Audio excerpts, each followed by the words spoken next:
Today's pronunciation lesson is contrasting the sounds and o. First, I will use each sound in a word.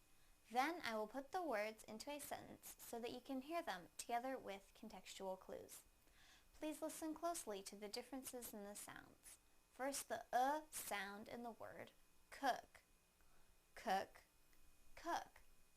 Now the o sound in the word coke, coke, coke.